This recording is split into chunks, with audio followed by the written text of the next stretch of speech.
Hello students, welcome to IASBYHEART. Welcome to today's editorial analysis. இன்னைக்கு analysisல நம்ம என்ன பார்க்க போறோம்னா the important articles which are in editorial and in ground zero pageல கொடுத்திருக்க அந்த பெரிய ஆர்டிகலோட main gist என்னன்னு தான் பார்க்க போறோம். So without any further delay, let's get into the articles of today. So let's look at the first article, Regulation Light. இது எதை பத்தி பேசுது அப்படின்னா இந்தியால இருக்க internet based over the top streaming services, அதாவது ஓடிடி பிளாட்ஃபார்ம், அமேசான் பிரைம் இல்ல Hotstar, Netflix, இந்த மாதிரி நிறைய இதில் இப்போ ரீசெண்டாக ஒரு சீரீஸ் கூட வந்த தாண்டவ்னு ஒரு சீரீஸ், அது வந்து நிறைய ரிலீஜியஸ் சென்டிமெண்ட்ஸ் அஃபெக்ட் பண்ணிடுச்சு அப்படின்லாம் சொல்லி அது மேலே கேஸ் இல்லாமல் போட்டாங்க. ஸோ இப்போ ஒரு ஃபில்ம் இருக்குது அப்படின்னா அதுக்கு சென்சார் போர்டு அப்படின்னு ஒரு ஆர்கனைசேஷனோ இல்லை ஒரு ஓவர்சீயிங் அத்தாரிட்டி இருக்குது. ஆனால் இந்த ஓவர் த டாப் பிளாட்ஃபார்ம்ஸ்க்கு அந்த மாதிரி ஒரு அத்தாரிட்டியே இல்லை அப்படின்னு இருக்கு. ஸோ இதை யார் தான் ரெகுலேட் பண்ணுறா? அதனால நிறைய வயலன்ஸ் இல்லை நிறைய ப்ராப்ளம்ஸ், இப்போ என்ன சொல்கிறது, அப்சீன் சீன்ஸ் எல்லாம் யார் அது be it either violence or be it either sexual scenes, அந்த மாதிரிலாம் இருந்தால் இதை யார் சரி பண்ணுவா அப்படின்னா அதுக்கு ஒரு அத்தாரிட்டியே இல்லாமல் இருக்கதா இப்போ ப்ராப்ளம். அது எவ்வளோ தூரம் இது ப்ராக்ரஸ் ஆயிருக்கு அப்படிங்கிறத இந்த ஆர்டிக்கலில் சொல்கிறாங்க. இந்தியாவோட OTT platform streaming services operationalized a code of self-regulation from February 10. Soon after, the Information and Broadcasting Ministry announced a set of guidelines. Recently, the growth of this sector is more. For example, இப்போ நீங்கள் உங்கள் டேஃபில் உங்களோட ஹாபீஸில் வாட்சிங் movies இல்லை television series அந்த மாதிரி எது போட்டிருந்தீங்கன்னாலும் சரி, என்ன பார்ப்பீங்க, அதுலேருந்து நீங்கள் என்ன கற்றுக்கிட்டீங்க அதெல்லாம் கேட்டுட்டு தேர்ட் கொஷின் ஃபோர்த் கொஷின் என்னவா வரும்னா இந்த ஓடிடி பிளாட்ஃபார்ம்ஸ். இப்போ ரீசெண்டாக நீங்கள் இப்போ டிவி சீரீஸ் பார்க்குறீங்கன்னு போட்டிருந்தீங்கன்னா எதில் பார்ப்பீங்க? அமேசான் பிரைம் இல்லை நெட்ஃப்ளிக்ஸ்ன்னு சொல்கிறீங்கன்னா இந்த பிளாட்ஃபார்ம்ஸுக்கு ஒரு ரெகுலேட்டரே இல்லாமல் இருக்காங்களே, what you think about it, அந்த மாதிரி கண்டிப்பாக அதில் ஒரு ஒப்பீனியன் கேட்பாங்க. ஸோ இந்த ஒரு சாதாரண எடிட்டோரியல் ஆர்டிக்கல் எவ்வளோ தூரம் உங்கள் பர்சனாலிட்டி டெஸ்ட் வரைக்கும் ஒரு ரெலவென்ஸ் இருக்குங்கிறதுக்காக இதை சொல்கிறேன். So getting back to the article, here there is absence of overbearing censors and vested interest. though இதில் கமர்ஷியலிசமும் ஒரு பாயிண்ட்டாக இருந்தாலும் இப்போ அதை ரெகுலேட் பண்ணுறதுக்கு யாருமே இல்லை. COVID-19 buoyed the subscription revenues from homebound viewers of OTT because வெளியும் போகக்கூடாது, மூவியும் பார்க்கக்கூடாது, வீட்லேயும் எப்போ பார் வேலை பார்த்துட்டேவும் இருக்க முடியாது because our offices எல்லாமே இல்லை. So the only recreation was to watch movies. எதில்? in OTT platforms. So இந்த COVID-19 actually revenues via these Netflix, Amazon, இவங்களோட ரெவென்யூஸ் எல்லாம் ரொம்பவே இன்க்ரீஸ் பண்ணிடுச்சு. Reality shows, serials, documentaries with cinema theatres closed even broke the industry taboo against online first film releases. இப்போ நம்மளே நிறைய movies வந்து ஆன்லைனில் தான் ஃபர்ஸ்ட் ரிலீஸ் அப்படிலாமே வந்துருச்சு. இதுக்கு முன்னாடி அதை அந்த மாதிரி ஒரு ஐடியா இருந்ததுன்னா தியேட்டர் ஓனர்ஸ் எல்லாருமே வந்து ஒரு ஆர்கனைசேஷன் மாதிரி திரண்டு இல்லை அதெல்லாம் பண்ணக்கூடாது, அதெல்லாம் எங்களுக்கு லாஸ் ஆகிடும் அப்படிலாம் சொன்னாங்க. இப்போ வேறு வழியே இல்லாததுனால அவங்களும் they had to accept. The creative expression may too become influential to be left free. நம்ம ஒரு மூவியாக இருக்கட்டும் இல்லை ஒரு டாக்குமெண்ட்ரியாக இருக்கட்டும், சரி ஓகே, அது அவங்களோட freedom of speech and expression நம்ம சொல்லிட முடியாது. பிகாஸ் அது கொடுக்குற influence is too big, too என்ன சொல்ல, அதை கண்டுக்காமல் விடுற அளவுக்கு அது அவ்வளோ சின்ன இன்ஃப்ளூயன்ஸ் பண்ணல. It is influencing everyone from people to children, everyone is getting influenced. அதனால இது அவங்களோட creative expression, freedom of speech and expression அப்படின்னு நம்ம அதை கேஷுவலாகவும் விட்டுற முடியாது. FIRs in UP against the Amazon Prime video series Tandav, invoking legal provisions on cyber terrorism, obscenity, promoting social enmity, defiling places of worship on the ground that its portrayal of God was derogatory. And in a plea in Madhya Pradesh, the same series, அதாவது Tandav series, it seeked a court direction to bring OTT channels under censorship laws. Now they are not governed by censorship laws. அதுதான் பண்றதுக்கு try பண்ணிட்டு இருக்காங்க. Indicate growing oppressive environment because இப்போ நம்ம என்னதான் வந்து இது ஒரு ரெக்ரியேஷன் இல்லை என்டர்டெயின்மெண்ட்காக இதை எடுத்தாலுமே இது வந்து it is influencing more number of people.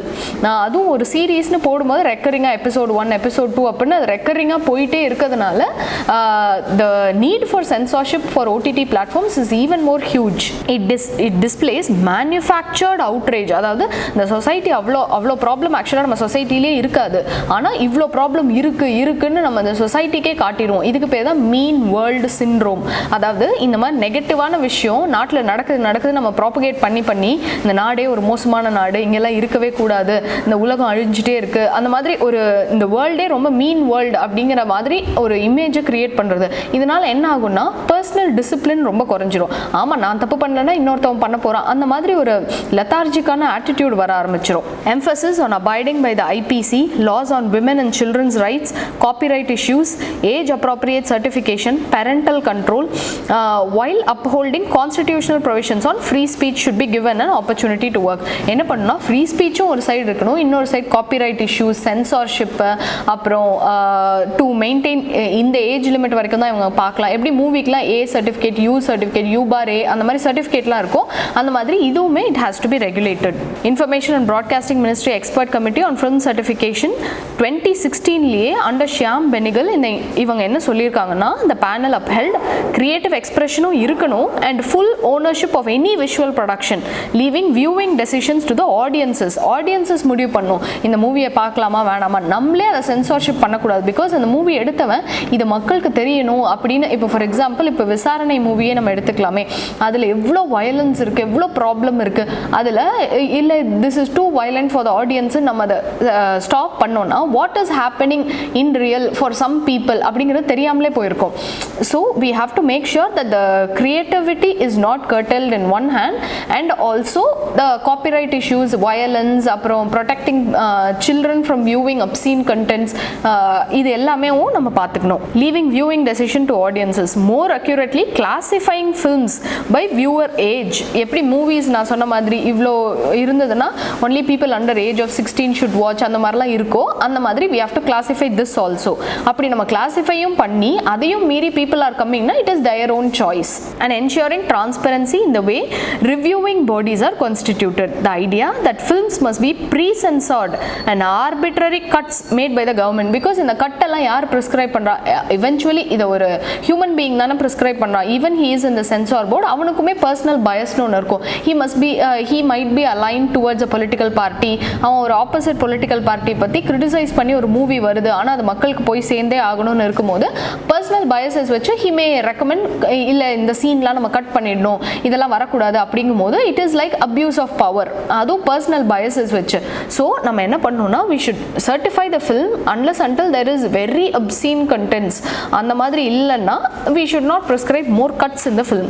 Made by government appointed nominees, mostly out of prejudice, is antiquated and repugnant to liberal society. Liberal society na people should understand what's going on in the society. People should have freedom to express their opinions, even if it is negative. They should opinion. இப்போ நெகட்டிவாவே ஒரு film வருதுன்னா அதுவுமே நாட்டில் எங்கேயோ நடந்துட்டு தானே இருக்கு. People should become aware of that. So clearly a plethora of laws are available to assess based on complaints whether there has been an egregious violation of law, and this determination ought to be made by unimpeachable bodies representing a wide spectrum of civil society. ஒரு 4 பேர் சேர்ந்து ஒரு movie இது cut பண்ணலாமா வேணாமான்னு சொல்லக்கூடாது, ஒரு என்ன சொல்றது wide representation இருக்கணும். This movie should not be there னு ஒரு நிறைய பேர் சொன்னாதான் it can be censored. A policed approach to films and media can only grow a monoculture of propaganda, because நம்ம இதையே ரொம்ப சிவியரா கர்டைல் பண்ண ஆரம்பிச்சிட்டோம் அப்படின்னா ஒரே விதமான ஃபிலிம்ஸ் மட்டும் தான் வந்துட்டு இருக்கு. இல்ல நம்ம எப்படியும் இந்த ஃபிலிம் எடுத்தா சென்சார் போர்டில் மாட்டி அந்த ஃபிலிம் ரிலீஸ் ஆகாது, நமக்கு லாஸ் தான் ஆகும் அப்படின்னு நம்ம பண்ணிட்டோம்னா ஒரே கல்ச்சர் ஆஃப் மூவிஸ் மட்டும் தான் வெளியில வரும். So that's all about it. The next article, amid fault lines, a revival of the farmer's identity. If your optional is sociology, you can have a look at this article. எப்படி வந்து sociology அதாவது various cultures எப்படி வந்து இன்னைக்கு politics affect பண்ணுது அப்படின்னு இந்த ஆர்டிக்கலில் சொல்லியிருக்காங்க. I have highlighted only the important points. The next one is climate change resilience action in step with India. இது எப்படி this article is written by an Australian author. அவர் எப்படி ஆஸ்திரேலியாவும் இந்தியாவும் what are the steps it is doing, what they can learn from this, அதை பற்றி சொல்கிறாங்க. Climate change is an increasingly pressing global issue which will require our collective will to ensure a sustainable future of our countries. By working together we can reduce the emissions which will remain critical below 2 degrees Celsius. அதான் நம்ம Paris அக்ரிமெண்ட்லேயே சொல்லியிருக்காங்க. அதை நம்ம பண்ணோம்னா all countries should work together.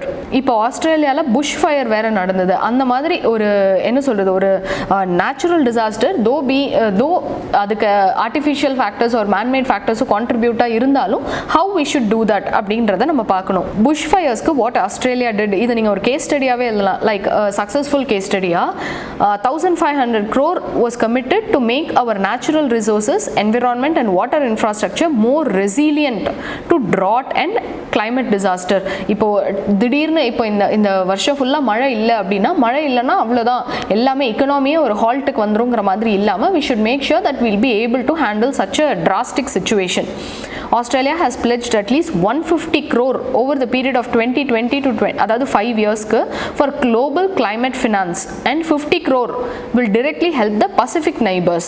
So இது எல்லாமே ஒரு Australian high commissioner, he is the Australian High Commissioner, he is the author. அவர் வந்து அவர் பாயிண்ட் ஆஃப் வியூவில் எழுதியிருக்காரு.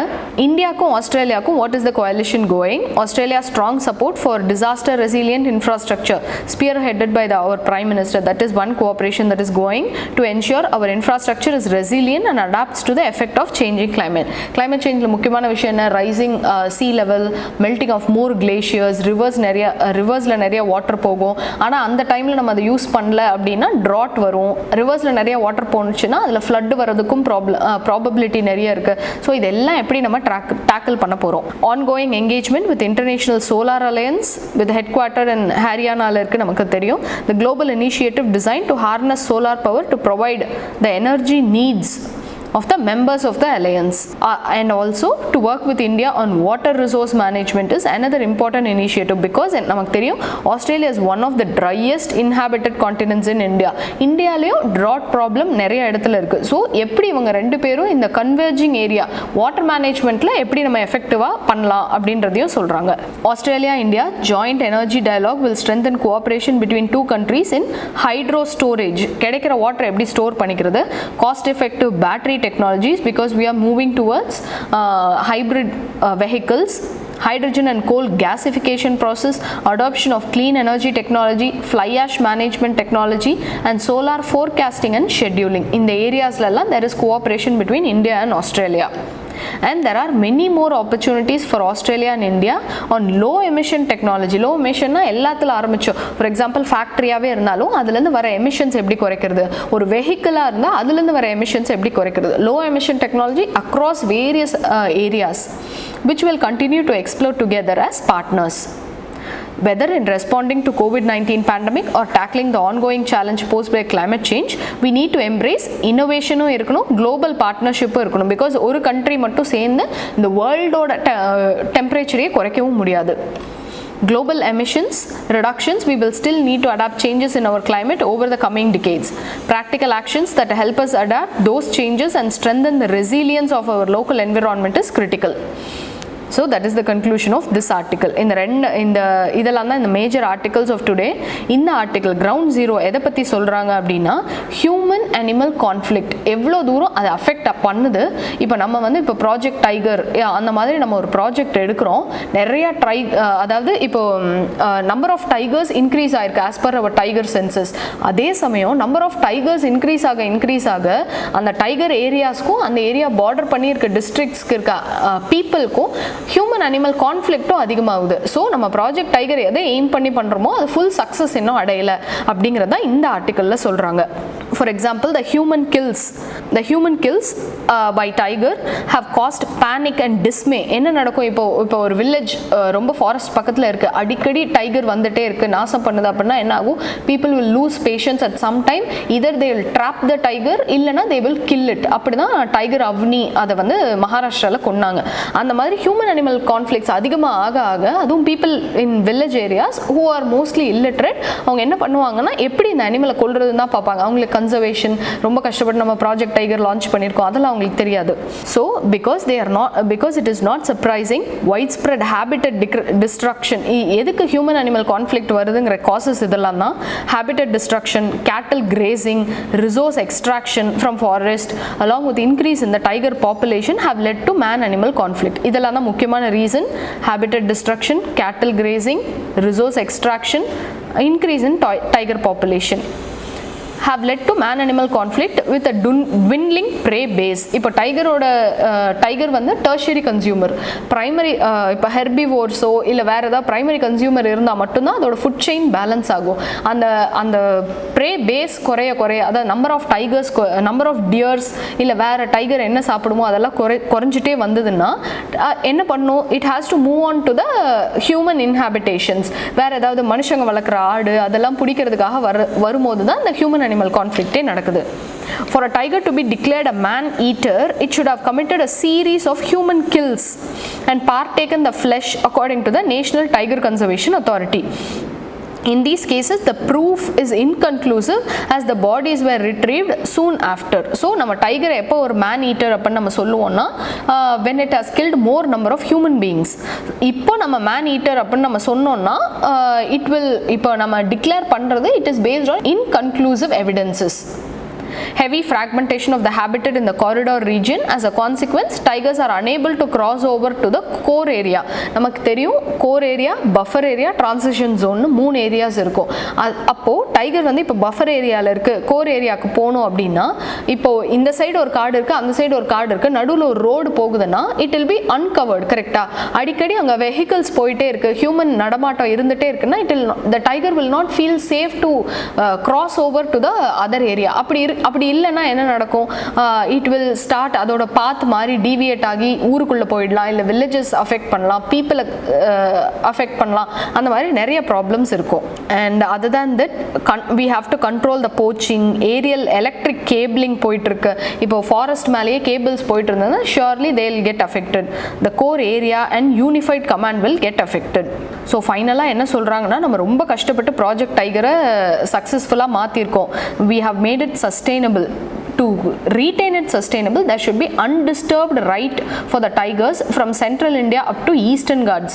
அதாவது இப்போ என்ன சொல்ல, மிடில் ஆஃப் மகாராஷ்டிராவில் ஆரம்பிச்சு டு ஆந்திரா கோஸ்ட் வரைக்குமே there should be undisturbed because அங்கே தான் ஃபாரஸ்ட்ஸ் இருக்கு.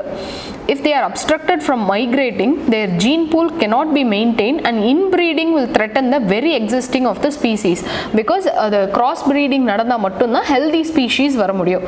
As a consequence of habitat destruction, cattle grazing, resource extraction, there is a dwindling prey base. For a sustainable prey base, there should be minimum of 15 per square kilometer as per the wildlife norms. Frequent cattle kills in the corridor are evidence that the tiger is unable to hunt its natural prey. அதாவது நேச்சுரலாக காட்டுக்குள்ளேயே இப்போ நிறைய மான் சுற்றிட்டு இருக்குன்னா the tiger will not come out of the forest. அப்படி இல்லைங்கும் போது ஊருக்குள்ளே வந்து நம்ம ஆடு பிடிக்கிறது, கோழி நம்ம வளர்க்குறதெல்லாம் அதெல்லாம் அஃபெக்ட் ஆகுறது இதனால தான். Taking measures such as ridge to valley watershed management, grassland development, making attempts to reduce the biotic pressure, இதெல்லாம் தான் what we have to do. இந்த ஃபிகர் முடிஞ்ச ஞாபகம் வச்சுக்கோங்க. Each tiger has to have a territory of 25 to 40 square kilometre. அவ்வளோ area minimum அதுக்கு இருந்தால் மட்டும்தான் அதோட ப்ரே பேஸும் அஃபெக்ட் ஆகாது. It can wander over the forest. These measures could fall short of any result if the human-animal conflict is not reduced. Tiger conservation cannot be seen in isolation from issues of poverty, livelihood, which in turn determine the political will. இப்போ ஒரு இடத்துல வந்து ரொம்ப அதிகமாக poverty இருக்குன்னா இப்போ வரப்போகிற government என்ன சொல்லுவாங்க, உங்களுக்கு நாங்கள் நிறைய டெவலப்மெண்ட் மெஷர் பண்ணுறோமாங்க. நிறைய டெவலப்மெண்ட் மெஷர்னா என்ன, காட்டை அழிச்சு தான் ஆகணும். இப்போ ரோடு போடணுன்னா காட்டை அழிச்சு தான் ஆகணும். So poverty is actually directly linked with human-animal conflict. Without collaboration of actual stakeholders, there is a risk of Project Tiger become counterproductive. அதாவது number of tigers increase பண்ணுங்கிறதுக்காக தான் இந்த ப்ராஜெக்டே நம்ம லான்ச் பண்ணோம். number of tigers increase ஆகி அது மனுஷங்களுக்கே ப்ராப்ளமாக வந்ததுன்னா இந்த ப்ராஜெக்ட் லான்ச் பண்ணதோட பர்பஸே கிடையாது. ஸோ ஹியூமன் அனிமல் கான்ஃப்ளிக்ட்டுங்கிறது இப்போ ரீசெண்டாக அடிக்கடி நம்ம நியூஸில் பார்த்துட்டு இருக்க ஒரு டாபிக் அண்ட் UPSCலையுமே இது ரொம்ப important. So just have a look at the important highlighted parts of this article. So that's all for today's newspaper. I hope it was useful. Tune in for tomorrow's newspaper analysis. Thank you.